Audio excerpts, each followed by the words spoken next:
Hello everyone, very very good afternoon. कैसे हो? Hope करता हूँ आप सब लोग अच्छे ही होंगे। सो फ्रेंड्स, हिंदी लैंग्वेज की स्पेशल क्लास में आप सब लोगों का बहुत बहुत स्वागत है। आज की इस क्लास में हम लोग सॉल्व करेंगे हिंदी लैंग्वेज के टॉप 30 क्वेश्चन। ये सारे के सारे क्वेश्चन आपके प्रीवियस क्वेश्चन है, यानी कि 2022 के सीटेट के एग्जाम में पूछे जा चुके हैं। तो पूरी क्लास ध्यान से देखना और जितने भी क्वेश्चन आपके करेक्ट हों कमेंट बॉक्स में अपना स्कोर जरूर बताना। और भी क्लासेस अगर आप लोगों को देखने हैं तो आप लोग प्ले लिस्ट में जाकर देख सकते हैं। सीटेट दिसंबर 2023 के नाम से प्ले लिस्ट होगी, इसमें आपको सारी की सारी क्लासेस मिल जाएंगी। यहाँ पे डेली क्लासेस का टाइमिंग आप सब लोग देख सकते हैं। डेली सुबह आपकी 9 बजे क्लास होती है, उसके बाद दोपहर में 2:30 बजे क्लास होती है जो कि अभी स्टार्ट है, उसके बाद शाम 7 बजे क्लास होती है। फ्री पीडीएफ के लिए, फ्री अपडेट के लिए आप लोग हमारे टेलीग्राम ग्रुप को ज्वाइन कर लें। टेलीग्राम ग्रुप का नाम है एजुकेशन मिसाइल, लिंक वीडियो को डिस्क्रिप्शन बॉक्स में दे दिया हूं। ओके, चलिए बहुत अच्छे। ये देखिए, सबसे पहले आपको गद्यांश दे दिया जाएगा, उसके बाद यहाँ पे काव्यांश दे दिया जाएगा। देखिए, गद्यांश काव्यांश करने का मैं तरीका आपको कई बार बता चुका हूं। सबसे पहले आपको प्रश्नों को पढ़ना है, उसके बाद आपको गद्यांश को पढ़ना है, फिर आपको काव्यांश को पढ़ना है, ठीक है। और ये बिल्कुल फ्री के नंबर होते हैं, एक्स्ट्रा माइंड आपको नहीं यूज करना है, केवल व केवल आपको गद्यांश काव्यांश से ही इनका उत्तर ढूंढना है, ठीक है। चलिए, सबसे पहले हम पेडागॉजी के प्रश्नों को सॉल्व करेंगे। यहाँ पे देखना, देखिए आपको व्याकरण नहीं पढ़ना है सीटेट में, वो टेट में आता है, यूपी टेट में आता है। सीटेट में आपको पैसेज में प्रैक्टिस करना है, जितना हो सके काव्यांश में प्रैक्टिस करना है, और आपको पेडागॉजी पे ज़्यादा मेहनत करनी है। ओके, चलिए पहला प्रश्न क्या है कि निम्नलिखित में से कौन सा बुनियादी पठन कौशल नहीं है। यहाँ पे डिकोडिंग है, रूप विज्ञान है, शब्द पहचान है, पठन शब्द भंडार है। तो यहाँ पे कौन सा बुनियादी पठन कौशल नहीं है ये आपको बताना है। एक बार फिर से सभी को गुड आफ्टरनून। वीडियो को लाइक कर देंगे, शेयर कर देंगे। इस बार सीटेट एग्जाम को पास करना है तो अभी कभी इस चैनल से आप लोग जुड़ जाएं। इस चैनल से आपको निश्चित ही मदद मिलेगी। जो भी CTET UP TET teaching exam की अपडेट आएगी वो अपडेट आपको सबसे पहले हमारे चैनल के माध्यम से ही देखने को मिलेगी। तो इसमें देखिए, बुनियादी पठन कौशल कौन कौन सा है पहले तो ये आपको पता होना चाहिए। तो यहाँ पे देखना, आपका डिकोडिंग, रूप विज्ञान, पठन शब्द भंडार, ये जो है बुनियादी पठन कौशल है। और यहाँ पे शब्द पहचान आपका जो है बुनियादी पठन कौशल नहीं है। यहाँ पे 106 का 2 आपका बिल्कुल करेक्ट हो जाएगा। ओके, चलिए सभी लोग एक बार कमेंट बॉक्स में जवाब देंगे। वॉइस क्लियर आ रही है? चलिए, कोई प्रॉब्लम तो नहीं है। और ये क्लास दोनों लेवल के लिए है, ठीक है, प्राइमरी एंड जूनियर दोनों लेवल के लिए। अगला प्रश्न है, एक शिक्षिका छोटे बच्चों को शुरुआती वर्षों में नियंत्रण अथवा प्रोत्साहन के रूप में अपनी भाषा अर्जित करने के योग्य बनाती हैं और उसी के अनुरूप व्यवहार करने के लिए कहती हैं। वे जो हैं किसका अनुगमन कर रही हैं? स्वयं करो रणनीति का, या टोटल फिजिकल रेस्पॉन्स उपागम का, या करके सीखना उपागम का, या कहानी कथन पद्धति का। 107 का राइट आंसर क्या होगा? जवाब देने का प्रयास करेंगे सब लोग।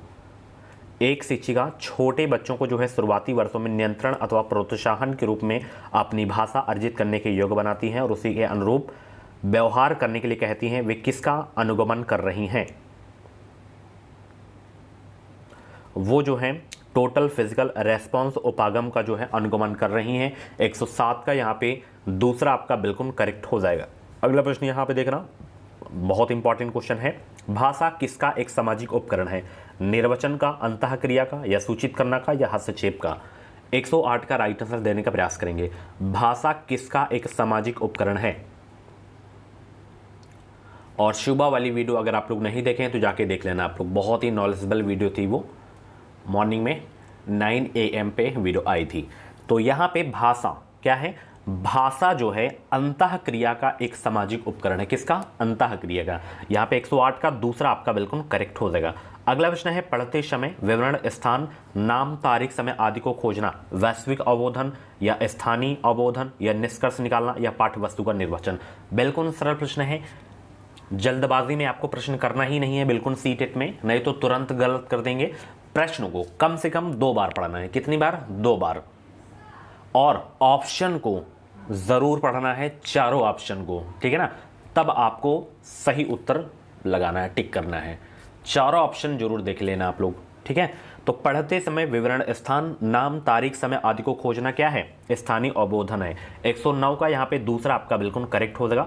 एक शिक्षिका कक्षा 5 के शिक्षार्थियों को पढ़ने का आनंद लेने और अवधारणा की बेहतर समझ प्राप्त करने के लिए एक लंबा लेख पढ़ने के लिए कहती हैं। वे किसका अभ्यास कर रही हैं? विस्तृत पठन का, गहन पठन का, या जिगसॉ पठन का, या साथी पठन का? बताएं किसका अभ्यास कर रही हैं? 110 का राइट आंसर क्या होगा? सभी को गुड आफ्टरनून। वीडियो को लाइक कर देंगे, शेयर कर देंगे। चैनल पे पहली बार है हो तो सब्सक्राइब जरूर कर लेना। हमारे चैनल से आपको निश्चित ही मदद मिलेगी। यहाँ पे देखना, एक शिक्षिका कक्षा 5 के शिक्षार्थियों को पढ़ने का आनंद लेने और अवधारणा की बेहतर समझ प्राप्त करने के लिए एक लंबा लेख पढ़ने के लिए कहती हैं। ये जो है विस्तृत पठन का अभ्यास कर रही है। किसका? विस्तृत पठन का। यहाँ पे 110 का ये आपका बिल्कुल करेक्ट हो जाएगा। चलिए, बहुत अच्छे।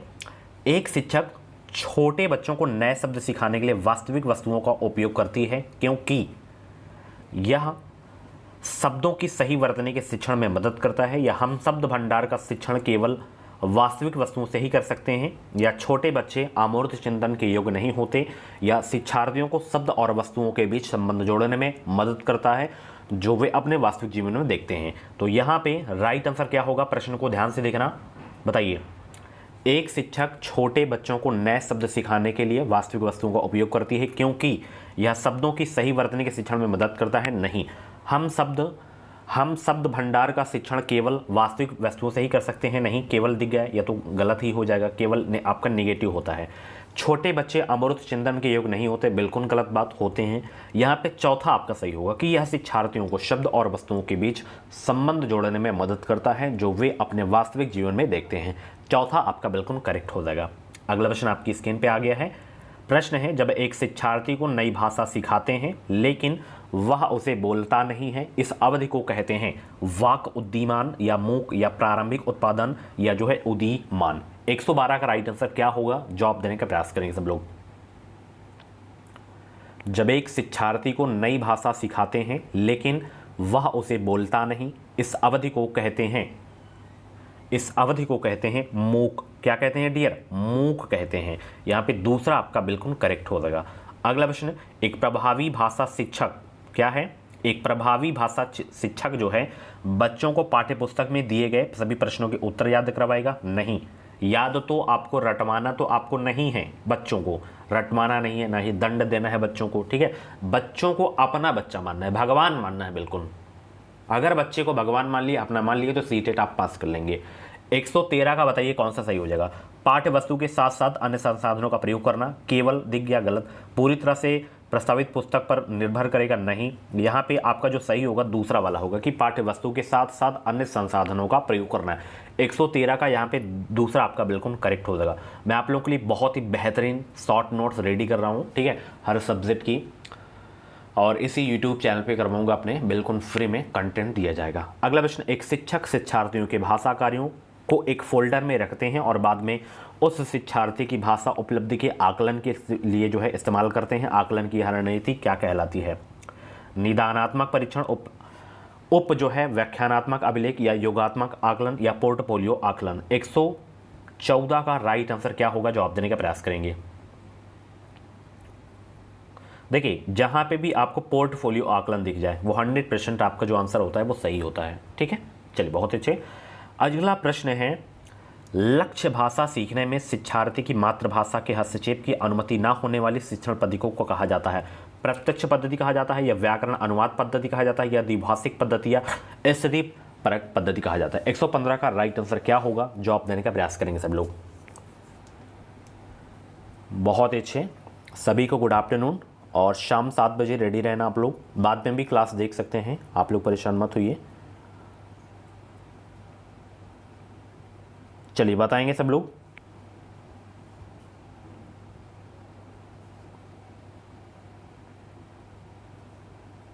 कुछ भी डाउट है तो मुझे आप लोग इंस्टाग्राम पे फॉलो करके डीएम कर सकते हैं। आप लोग मुझे इंस्टाग्राम आईडी की लिंक वीडियो को डिस्क्रिप्शन बॉक्स में दे दिया हूं।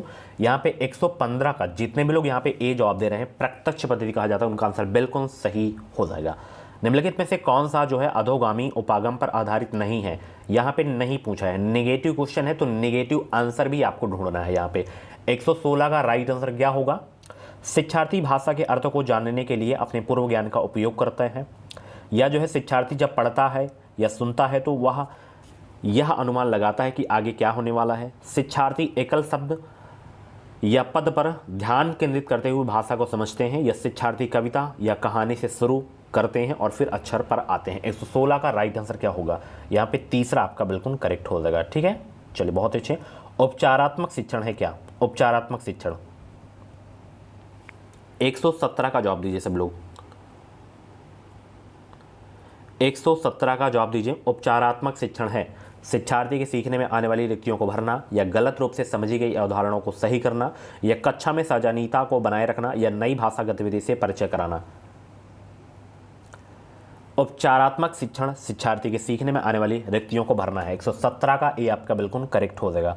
अगला प्रश्न आपकी स्क्रीन पे है, सीखने की वह अक्षमता जो हमारे पढ़ने, निर्वचन करने और जो है अक्षरों, शब्दों एवं संकेतों को समझने की योग्यता को प्रभावित करती है, क्या है?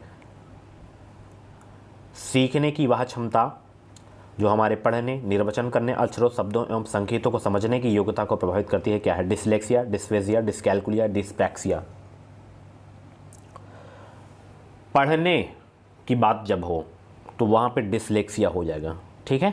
चलिए, बहुत अच्छे। अगला प्रश्न है, निम्नलिखित में से कौन सा जो है भाषा की कक्षा में प्रिंट समृद्ध परिवेश में आता है? कक्षा में प्रदर्शित चार्ट, पोस्टर, कक्षा के प्रदत्त कार्य, या परिवेश में sign boards, placards, labels, wrappers आदि, या जो है कक्षा पुस्तकालय की अलमारियों में रखी हुई पुस्तकें, या इलेक्ट्रॉनिक मीडिया जैसे टीवी, कंप्यूटर, स्मार्टफोन आदि। 119 का राइट आंसर क्या होगा? जवाब दीजिए सब लोग।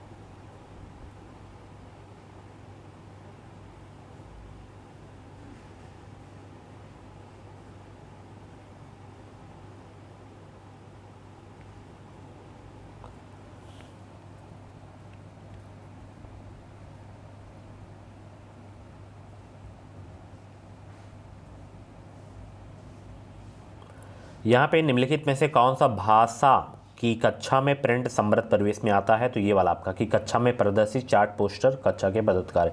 119 का ये आपका बिल्कुल करेक्ट हो जाएगा। अगला प्रश्न है कि प्रथम पीढ़ी के शिक्षार्थी वे हैं जो अपने परिवार में सबसे पहले विद्यालय गए हैं, या दाखिला लेने के लिए विद्यालय में पहली बार आए हैं, या विद्यालय तैयारी कार्यक्रम में हिस्सा ले रहे हैं, या विद्यालय में पहली बार भाषा सीख रहे हैं। प्रथम पीढ़ी के शिक्षार्थी वे हैं जो क्या हैं?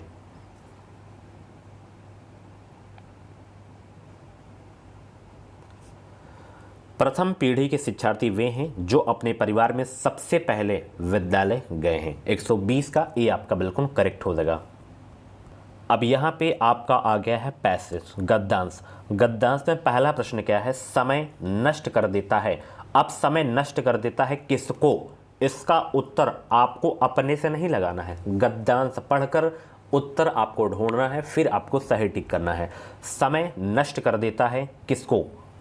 यहाँ पे पहले लाइन पे ही आप लोग पढ़ेंगे कि समय की उपेक्षा करने वालों को समय नष्ट कर देता है। इसी में से आपको उत्तर मिल गया।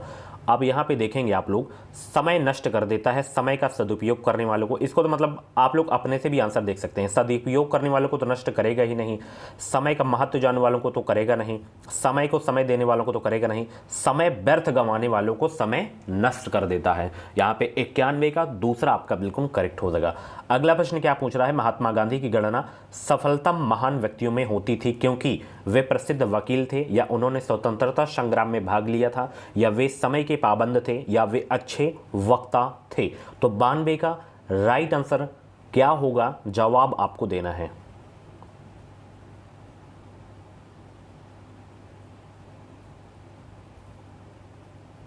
यहाँ पे देखना, महात्मा गांधी सभी कार्य निर्धारित समय पर जो है करते थे, इसलिए अत्यंत व्यस्त होते हुए निरंतर प्रगति करते हुए सफलतम महान व्यक्तियों के श्रेणी में पहुंचे थे। यानी कि समय पर वो कार्य करते थे। यहाँ पे देखना, महात्मा गांधी सभी कार्य निर्धारित समय पर करते थे, इसलिए अत्यंत व्यस्त होते हुए भी निरंतर प्रगति करते हुए सफलतम महान व्यक्तियों की श्रेणी में पहुंचे थे। यहाँ पे महात्मा गांधी की गणना सफलतम महान में क्यों होती है? क्योंकि यहाँ पे वे समय के पाबंद थे, समय की पाबंद थे। यहाँ पे 92 का तीसरा आपका बिल्कुल करेक्ट हो जाएगा। वेरी गुड, बहुत अच्छे। भाग्य निर्माण की बुनियाद है, भाग्य निर्माण की बुनियाद है भाग्य विधाता, समय का सदुपयोग, समय की बर्बादी, या असमय कार्य करना।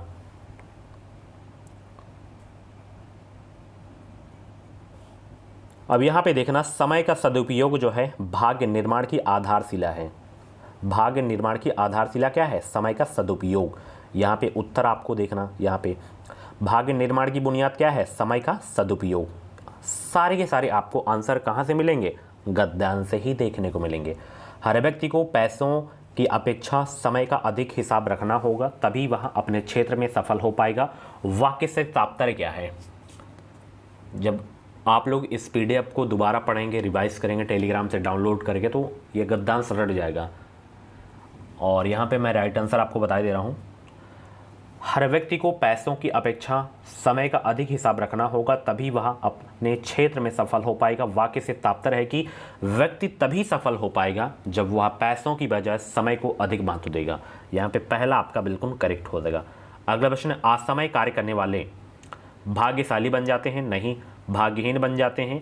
कायर और निर्दुमनी बन जाते हैं? या साहसी और निर्दुमनी बन जाते हैं? इसका आंसर आपको गद्यांश में ही देखने को मिलेगा। ठीक है, बिल्कुल सरल है। तो मैं आंसर बता दे रहा हूं, बिल्कुल सरल सा प्रश्न है। असमय कार्य करने वाले जो है यहाँ पे क्या हो जाते हैं? कायर और निर्दुमी बन जाते हैं। चलिए मैं आपको वहां पे भी दिखाई दे रहा हूं गद्यांश पे। असमय कार्य करने वाले क्या बन जाते हैं? यहाँ पे देखें ना आप लोग, कहीं पे इसका दिया होगा आंसर। ये असमय कार्य करने वाले कायर और निर्दुमी बन जाते हैं। साफ साफ सा उत्तर दिख रहा है यहाँ पे, कुछ एक्स्ट्रा माइंड भी आपको नहीं लगाना है। ठीक है, ये तीसरा आपका सही हो जाएगा। अब देखना यहाँ पे सदुपयोग का संधि विच्छेद पूछ लिया है। सदुपयोग का संधि विच्छेद क्या होगा? सदुपयोग का जो संधि विच्छेद होगा सत धन उपयोग होगा। अब आप लोगों से प्रश्न है, सदुपयोग में कौन सी संधि है? कमेंट बॉक्स में सब लोग छापेंगे। चलिए बताएंगे सब लोग। अगला प्रश्न ये आ गया, जीवन को सही ढंग से जीने के लिए जरूरी है ढेर सारी धन संपत्ति या ढेर सारा समय, समय का ठीक से उपयोग या केवल समय को ही महत्व देना? 97 का राइट आंसर आपको बताना है। जीवन को सही ढंग से जीने के लिए जरूरी है क्या? इसका जो उत्तर है इस वाले लाइन से मिलेगा। जो समय का सदुपयोग करना जान लेता है वह जीवन को सही ढंग से जो है जीना सीख लेता है।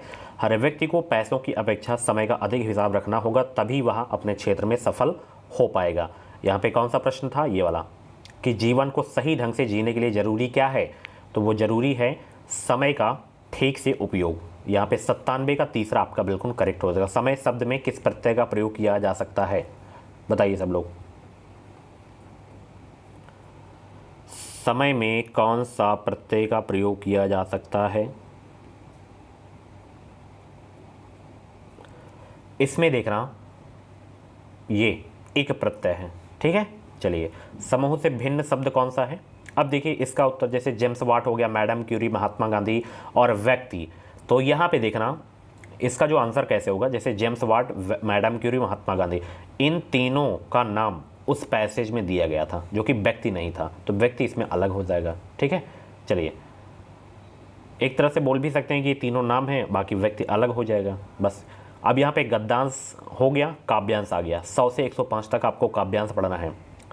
कविता में जागृत करने से तात्पर्य क्या है? जगाना, चेतना भरना, उन्नयन करना, जागरण करना। एक बार हम काव्यांश को पढ़ेंगे, फिर हम इसका जो है उत्तर भरेंगे। कविता में जागृत करने से तात्पर्य क्या है पूछा था। जहाँ मन निर्भय हो और मस्तक गर्व से ऊंचा हो, जहाँ ज्ञान सहज की प्राप्त हो, जहाँ विश्व को बांटा ना गया हो संकीर्ण दीवारों से, जहाँ शब्द निकलते हों सत्य की गहराइयों से, जहाँ बिना थके कार्यशील बाहें उठती हों निर्माण की ऊंचाइयों छूने, जहाँ तर्क की धारा ने नहीं खोया है अपना पथ, मृत पाए आदतों के सूखे रेगिस्तान में, ओ पिता मेरे देश को जागृत करो, जागृत करो, जागृत करो। तो कविता में जागृत करने से तात्पर्य क्या है? चेतना भरना। यहाँ पे 100 का जो आपका आंसर सही होगा, तीसरा आपका बिल्कुल करेक्ट हो जाएगा। कविता में किसे महत्व नहीं दिया गया है? संकीर्ण दीवारों को, निर्भय होने को, स्वाभिमान को या अखंडता को। एक बार जब काव्यांश पढ़ेंगे दोबारा आप लोग टेलीग्राम चैनल से, तो ये समझ में आ जाएगा। ठीक है, क्योंकि कोई ज़रूरी नहीं कि इसमें यही पूछ ले एग्जाम में। ठीक है ना, कोई इसमें ट्रिक होती है ज़्यादा। बस आपको क्या काव्यांश अच्छे से पढ़ना है, प्रश्नों को अच्छे से पढ़ना है, जैसे उत्तर मिलता जाए वैसे आपको टिक करते जाना है। तो कविता में किसे महत्व नहीं दिया गया, तो इस कविता को जब आप लोग अच्छे से पढ़ेंगे तो यहाँ पे संकीर्ण दीवारों को महत्व नहीं दिया गया है, बाकी निर्भय होने को दिया गया है, स्वाभिमान को, अखंडता को दिया गया है। अगला प्रश्न यहाँ पे देखना, कविता के अनुसार बोलने से पहले उसे लिखना चाहिए, या सत्य की कसौटी पर कसना चाहिए, या समय का ध्यान रखना चाहिए, या जो है व्यक्ति का ध्यान रखना चाहिए। तो कविता के अनुसार बोलने से पहले उसे जो है सत्य की कसौटी पर कसना चाहिए। यहाँ पे 102 का दूसरा आपका बिल्कुल करेक्ट हो जाएगा। कविता के अनुसार एक व्यक्ति के लिए सर्वाधिक महत्वपूर्ण है धर्म पथ पर अग्रसर होना, अग्निपथ पर अग्रसर होना, सदैव प्रथम आना, तर्क से काट करना। कविता के अनुसार एक व्यक्ति के लिए सर्वाधिक महत्वपूर्ण है धर्म पथ पर अग्रसर होना। अगला प्रश्न है, शब्द में एक प्रत्यय लगाने पर नया शब्द कौन सा बन जाएगा? बताएंगे सब लोग डियर?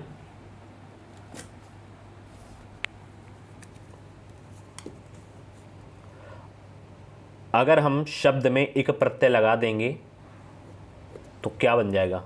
शाब्दिक बन जाएगा। बहुत अच्छे। निर्भय शब्द में मूल शब्द है, लास्ट क्वेश्चन है, निर्भय शब्द में मूल शब्द कौन सा है?